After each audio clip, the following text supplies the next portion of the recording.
Bismillahirrahmanirrahim. Assalamualaikum warahmatullahi wabarakatuh. Waalaikumsalam warahmatullahi wabarakatuh. Selamat sejahtera. Semoga kita semua dalam lindungan Allah, Tuhan Yang Maha Esa. Hari ini 11 Januari 2023, saya atau kami akan melanjutkan pertemuan pada tanggal 31 Desember 2022. Jadi tema pada hari ini yaitu ada 5 hal yang akan saya sampaikan. Pertama tentang calon DPR atau partai politik sebanyak 18 partai yang masih ada permasalahan dengan KPU. Yang kedua soal presiden dan wakil presiden. Yang ketiga masalah ijazah palsu. Yang keempat tentang lato-lato. Yang kelima tentang pertanian. Jadi baiklah, pertama saya sampaikan tentang para calon DPR RI, DPR Provinsi, DPR Kabupaten Kota. Ada 18 partai politik. Di situ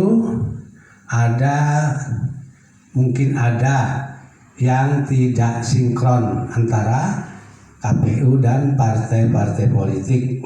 Saya melihat di TV ada 8 yang mempertahankan sistem yang sudah lalu, dan KPU akan menerapkan sistem yang terdahulu, yaitu mencoblos gambar. Jadi baiklah, menurut saya pada hari ini dibuat aja pertemuan 18 partai politik dan KPU, apakah di DPR yang manggil atau KPU yang manggil. Buat saja kesepakatan satu partai politik 3 peserta saja, atau sebanyak-banyaknya 5. Kalau yang dulu kan 10. Jadi kalau 10 kali 18 180 nama, terlalu lebar memang ya kan. Jadi buat kesepakatan bersama 3 atau sebanyak-banyaknya 5 peserta dalam satu partai. Kemudian masalah presiden dan wakil presiden, Abadi Jaya masih menunggu, yaitu pertama tentu ini tidak syarat dari KPU atau dari pemerintah. Ini yang Abadi Jaya tunggu, orangnya yang seperti ini. Pertama, bertakwa pada Tuhan Yang Maha Esa, menjalankan segala perintahnya, menjauhi segala yang dilarang. Kedua, mempunyai surat keterangan dari BPK KPK tidak terlibat kasus korupsi. Tunjukkan.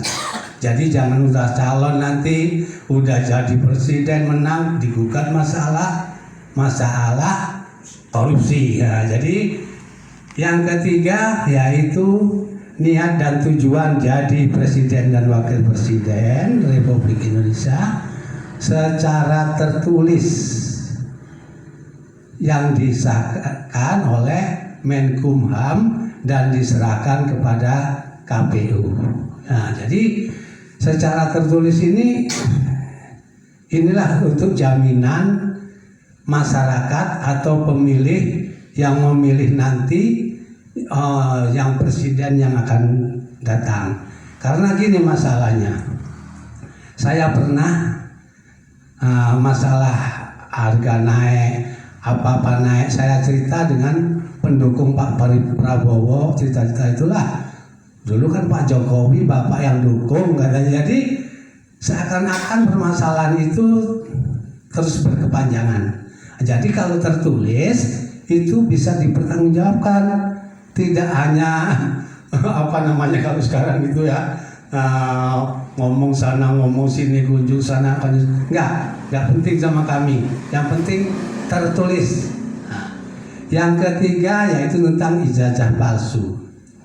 Mohon kepada Bapak Bambang Tri dan teman-teman ditunda dulu, bukan dihentikan, ditunda. tunggu nanti November 2024. Jadi Oktober 2024 kan Pak Jokowi sudah serah terima kepada presiden yang baru. Jadi November 2024 ya digugat kembali, dilanjutkan. Insya Allah Abadi Jaya turut serta bersama Pak Bambang Tri dan teman-teman. Yang keempat yaitu masalah lato-lato, sekarang sudah berkembang di mana-mana. Sekarang cucu saya itu semua pegang lato-lato. Akan ada perhara apa nanti ini? Di atas berantem, di bawah berantem. Ya sekarang sudah terbukti Pak. Coba kalau ada, buka saja di YouTube atau di Facebook. Kalau ada orang yang memuji Pak Jokowi, katanya buta katanya. Ada, saya punya ada bukti. Nah, jadi yang di atas sana pun sudah walaupun secara omong-omongan ya tidak setuju yang macam ini itu, ya mohonlah apa lato-lato itu akan menjadi sebab apa-apa yang kalau nggak ada guna dan arti dan manfaatnya, mohon itu dicabut. Budaya lato-lato itu jangan ada di negeri kita ini, karena bukan ini sebagai peramal atau mendoakan, bukan, tapi coba dikaji ulang. Yang kelima, masalah pertanian di Desa Lama, mungkin Kecamatan Hamparan Perak. Sekarang musim tanam sudah hampir siap tanam, sudah ada berumur 20 hari, kebanyakan ya setengah bulan. Sedangkan di kios pupuk nggak ada. Ditanya di kios katanya belum bisa ditebus, nunggu SPJB-nya akan dibuat tanggal 20 nanti. Jadi sudah dibuat itu baru penebusan. Penebusannya itu bukan ini ditebus ini keluar, kadang setengah bulan baru datang. Apa alasan distributornya? Katanya angkutan nggak ada. Jadi pada hari ini saya garis bawahi, distributor kalau nggak ada pengangkutan jangan jadi distributor. Kepada Bapak Ibu PPL, kalau tidak memperhatikan masyarakat taninya, ya mohonlah mengundurkan diri saja, nggak usah pakai PPL. Masa nggak tahu petaninya menyemai padi, tanggal berapa menanamnya, tanggal berapa umur padi harus dipupuk, kan tahu PPL ke BPP, ke KUPT kecamatan, lalu ke dinas ke tingkat 1 sampai ke pertanian pusat, Badan Pertanian Pusat. Mohonlah diupayakan, semoga SPJB-nya itu katanya menandatangani di perapat katanya pula. Itu menyusul sajalah, dikeluarkanlah pupuk itu yang sudah ada. Mohon. Karena apa? Karena petani ini adalah sebagai kekuatan dan ketahanan pangan Indonesia. Dari padi, dari beras, kita makan nasi. Lah kalau pemupukannya pun sampai terlambat, kan BPL tahu kan 7 hari setelah tanam dipupuk pertama, 20 hari kemudian atau 25 hari pupuk kedua. Lah ini sudah padi umur 15 hari, pupuk belum bisa ditebus, belum ada di kios. Mohon kepada Bapak BPL, Bapak Ibu BPL, mohon kerja Bapak dan Ibu itu betul-betul lah untuk membina petani. Kan tahu kan, kalau nggak percaya kepada Bapak Ibu di Dinas Pertanian Kabupaten ataupun di provinsi, tinjaulah di kecamatan di Desa Lama, Kecamatan Hamparan Perak ini seperti apa sebenarnya yang saya sampaikan ini, betul atau tidak? Mohon ditinjau. Sekian. Saya mohon kepada para pendukung saya, Pak Agus, Pak Ibu Durtua, dan Pak Ustadz Ridwan, mohon tanggapannya seperti apa. Sekian dulu, saya serahkan kepada pendukung saya. Assalamualaikum warahmatullahi wabarakatuh. Apa yang disampaikan oleh pendiri Abadi Jaya pada hari ini, saya hanya menyikapi ada 3 hal. Satu hal untuk kepentingan bangsa ini adalah tentang partai politik. Partai politik yang 18 ini adalah partai yang ingin memperjuangkan bangsa ini ke depan. Tapi menurut saya, kami daripada Pendiri Abadi Jaya, adanya partai adalah citra daripada demokrasi. Cuma bagi masyarakat bangsa Indonesia ini belum berpikir ke depan, berpikir jauh ke depan. Selanjutnya yang kedua, tentang calon presiden yang masih kita tunggu. Berkaitan dengan apa yang dikatakan oleh Bapak Pendiri, yaitu tentang lato-lato, di atas saja sudah mulai istilahnya ada kecamu, ada gejala, apalagi di bawah gitu juga seperti lato-lato tadi yang dikatakan. Di atas dia pun istilahnya kena, di bawah kena, yang di tengah-tengah lah jadi bencananya. Jadi kita tunggu tentang bagaimana yang sudah disampaikan oleh pendiri tadi tentang beberapa syarat sebagai calon presiden dan wakil presiden. Tapi yang paling penting, setelah kita amati, ketahanan pangan bangsa Indonesia ini adalah terletak pada pertanian. Karena luas pertanian di Indonesia ini adalah 2/3 daripada hal-hal yang lain. Sudah itu, pertanian adalah salah satu tonggak, yaitu ketahanan pangan nasional. Apa yang sudah dikatakan oleh Bapak Pendiri tadi, saya memang juga sangat kecewa dengan apa yang sudah dikatakan antara Menteri Pertanian yang menyatakan tentang pangan kita mempunyai stok yang cukup. Tapi menurut data dari BPS dan data dari hal-hal yang lain, termasuk dari Bulog sendiri, menyatakan kita tentang pangan akan krisis. Nah, hal ini juga maka kami minta tadi apa sudah dikatakan dari desa lama ini, mungkin dari kecamatan-kecamatan lain tentang pupuk ini kami nyatakan memang langka. Bagaimana untuk peningkatan produksi pertanian kalau tidak didukung dengan adanya pupuk? Nah, sudah dikatakan oleh Bapak Pendiri tadi tentang tugas daripada PPR. Saya juga sebagai seorang petani memohon kepada Bapak pemerintah, baik dari bupati, gubernur, bahkan sampai tingkat pusat, yang namanya PPL benar-benar mengetahui cocok tanam atau pola tanam, apa untuk mendukung pola tanam itu supaya berhasil.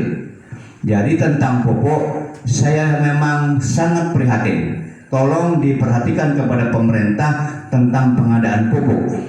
Dan bagi yang sudah dikatakan tadi PPL, mari bekerja sama dengan masyarakat agar tentang pertanian ini bisa berjalan sebagaimana biasanya dan menjadi cita-cita bangsa Indonesia ini. Itu aja yang dapat saya sampaikan. Wassalamualaikum warahmatullahi wabarakatuh. Nah, terima kasih Pak Agus. Nah, kemudian kepada Ibu Durtua untuk dipersilakan. Baiklah, Assalamualaikum warahmatullahi wabarakatuh. Saya sebagai pendukung dari Abadi Jaya, tadi udah jelas kita diterangkan oleh Bapak Pendiri, begitu juga kawan saya pendukung. Apapun semuanya itu saya setuju. Sekian dan terima kasih. Assalamualaikum warahmatullahi wabarakatuh. Warahmatullahi wabarakatuh. Terima kasih Bu. Nah, jadi kita lanjutkan sebelum saya tutup. Lanjutan juga ya pendapat dari Ustadz Ridwan untuk menyampaikan dan sekaligus doa. Bismillah. Assalamualaikum warahmatullahi wabarakatuh. Tentunya inilah suara hati rakyat. Ya. Tentunya pemimpin-pemimpin kita di atas, tolonglah pikirkan, renungkan tentang keluhan rakyat. Apalagi beras sekarang sudah cukup mahal. Tentunya beras tak bakal muncul kalau tidak ada padi. Petani banyak yang mengeluh. Pupuk sulit didapat. Kalaupun dapat sangat mahal sekali. Tuh diantaranya. Makanya pemimpin di atas jangan duduk di kursi saja, catat cair. Jangan itu saja pikirkan. Pikirkan masyarakat di bawah. Mengapa kata Rasulullah, kullukum ra'in wa kullukum mas'ulun an ra'iyati. Setiap kamu itu pemimpin, dan tiap pemimpin akan ditanya tentang kepemimpinan masing-masing. Jangan hanya memperkaya diri, pikirkan rakyat di bawah. Nah itu termasuk juga hal yang agak lucu, masalah lato-lato katanya, bagus juga kita orbitkan. Mengapa? Tentunya dari bawah ribut, apalagi di atas kan gitu. Bahkan kita tengok, saya tengok di media sosial, anak main lato-lato di kota Medan, kena matanya operasi. Ada di media sosial, ada di handphone saya. Itu dia. Kadang-kadang anak pun tak cocok dengan kawannya, lemparkannya lato-lato, bengkak kepala. Banyak kejadian-kejadian yang tak bagus lah. Maka tolonglah selanjutnya juga tentunya untuk pemilu bagus kita sukseskan dengan sama-sama, dan tentunya betul-betul lah jurdil, jujur dan adil. Jangan sekedar di buku saja dan sekedar di slogan saja, tapi nyatanya banyak kecurangan-kecurangan dalam pemilu yang ada. Itu kita harapkan. Terakhir ada satu pantun saya buat tadi. Saya ingat pantun saya buat. Apa pantun saya? Sungguh senang berhari raya, berhari raya naik kereta. Tontonlah kami di Abadi Jaya. Insya Allah ada manfaat untuk negeri tercinta. Amin. Nah itulah dia. Nah, semoga yang lain tolong sukseskan dan dukunglah kami di Abadi Jaya. Semoga betul-betul ada manfaat untuk negeri tercinta kami. Demikian tentunya. Mari sama-sama ke akhir doa. Na'udzubillahi minasyaitonir rajim. Bismillahirrahmanirrahim. Alhamdulillahirabbil alamin wassalatu wassalamu ala asyrafil anbiya'i wal mursalin sayyidina Muhammad wa ala alihi wa ashabihi ajma'in. Amin. Allahumma Allah, selamatkanlah negeri kami ini ya Allah. Selamatkanlah negeri kami ini ya Allah. Jadikanlah pemimpin-pemimpin kami memikirkan akan rakyatnya dan mementingkan urusan rakyatnya ya Allah. Bukan pemimpin-pemimpin yang hanya mementingkan dirinya sendiri ya mujibus sa'ilin. Allahumma Allah, selamatkan negeri ini daripada pengkhianat-pengkhianat di negeri ini. Jadikanlah pemimpin-pemimpin kami yang berbaik hati ya Allah. Baik hati kepada masyarakat ya Allah. Betul-betul memikirkan tentang masyarakat yang di bawah ya mujibus sa'ilin. Rabbana zalamna anfusana illam taghfir lana wa tarhamna lanakunanna minal khasirin. Rabbana atina fid dunya hasanah wa fil akhirati hasanah wa qina adzabannar. Walhamdulillahi rabbil alamin.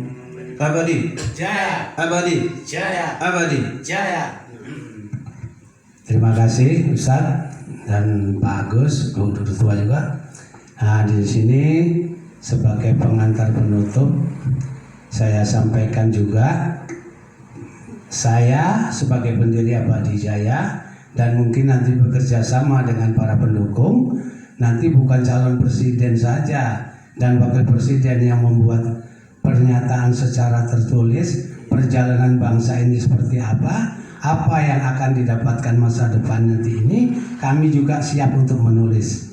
Jadi mudah-mudahan yang kami buat nanti ada kebersamaannya dengan calon presiden dan wakil presiden untuk bangsa dan negara ini. Seperti apa yang kami buat nanti, insya Allah ini akan kami kirim juga ke KPU atau ke DPR atau ke presiden.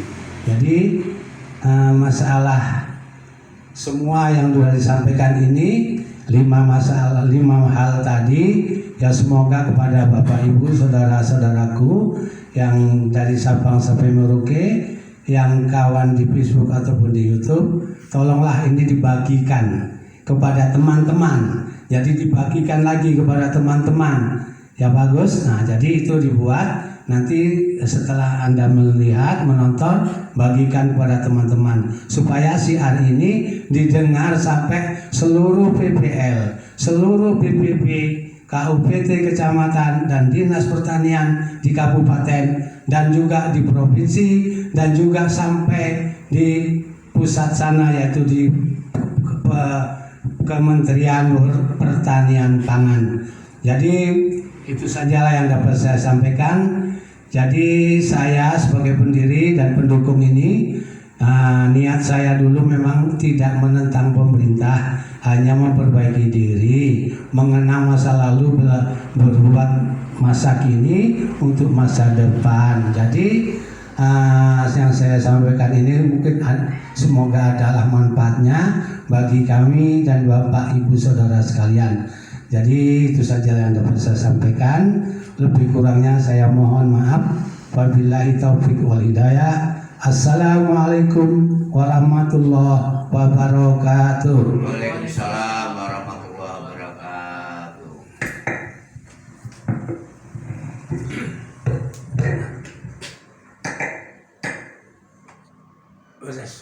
Udah,